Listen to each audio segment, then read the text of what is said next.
नमस्कार, आप देख रहे हैं न्यूज फॉर नेशन और मैं हूं शुभी आपके साथ। बिहार में अब चुनावी माहौल है और ऐसे में आज हम आपके सामने एक बड़ी ही चर्चित राजनीतिक फैमिली के बारे में बात करेंगे।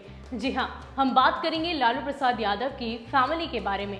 दरअसल लालू प्रसाद यादव ने अपने पिछले 15 साल के सत्ता में हमेशा सामाजिक न्याय की बात की, लेकिन आज जब उनके बेटे उनके विरासत को संभाल रहे हैं और एक बार सत्ता में आना चाह रहे हैं तो वो अपनी राह को बदल लिए हैं। जी हाँ, हम ऐसा इसलिए कह रहे हैं क्योंकि लालू प्रसाद यादव की राजनीति की ओर देखा जाए तो उन्होंने हमेशा से अति पिछड़ों की बात की है, मुस्लिम और यादवों की बात की है। लेकिन अगर तेजस्वी यादव की बात करें तो वो पूरे A to Z की बात करते हैं। ना सिर्फ वो MY की बात कर रहे हैं बल्कि वो पार्टी में पूरे A to Z की बात करते हैं। साथ ही साथ सामाजिक न्याय को छोड़ते हुए वो बेरोजगारी और कई सारे ऐसे मुद्दे हैं जिनको वो उठाते नजर आ रहे हैं।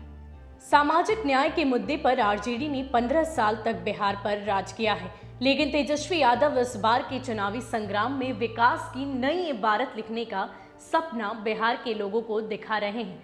तेजस्वी RJD को MY समीकरण से निकालकर A to Z की पार्टी बनाने का दावा कर रहे हैं और 10 लाख युवाओं को रोजगार और नियोजित शिक्षकों को समान वेतन जैसे मुद्दों के साथ चुनावी अखाड़े में उतरे हैं। तेजस्वी यादव ने बिहार में युवा मतदाताओं की संख्या को देखते हुए बेरोजगारी के मुद्दे पर नीतीश कुमार सरकार को घेरने में जुटे हैं।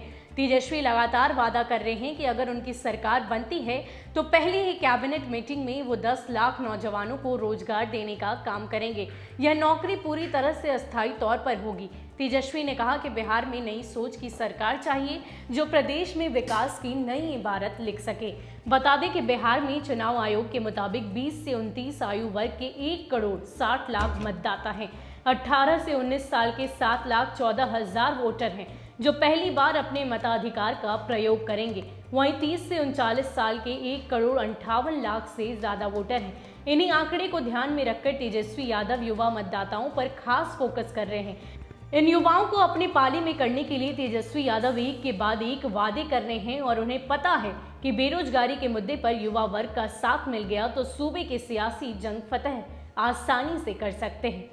तेजस्वी यादव अपने पिता के सामाजिक न्याय के एजेंडे से विपरीत जाकर केवल मुस्लिम, यादव और दलितों की बात करने के बजाय समाज के सभी वर्गों की बात कर रहे हैं। तेजस्वी पार्टी की कमान संभालते ही RJD को यादव मुस्लिम की छवि से बाहर निकालकर सर्व समाज की पार्टी बनाने की दिशा में सक्रिय हैं। वो इस बात को लगातार दोहरा रहे थे कि RJD सिर्फ MY की नहीं बल्कि A to Z की पार्टी है। इस बार विधानसभा चुनाव में तेजस्वी ने भूमिहार समुदाय को टिकट न देने की प्रथा को खत्म कर दिया है। उन्होंने भूमिहार समुदाय के अनंत सिंह को प्रत्याशी बनाया है। इसके अलावा उन्होंने ब्राह्मण और राजपूत समुदाय के साथ अति पिछड़े समाज में अच्छे खासे टिकट देकर A to Z की पार्टी होने का संदेश दिया है। RJD ने पिछली बार कम से कम मुस्लिम प्रत्याशी मैदान में उतारे हैं। तेजस्वी यादव पहले ही अपने माता पिता के दौर के शासन के लिए माफी मांग चुके हैं।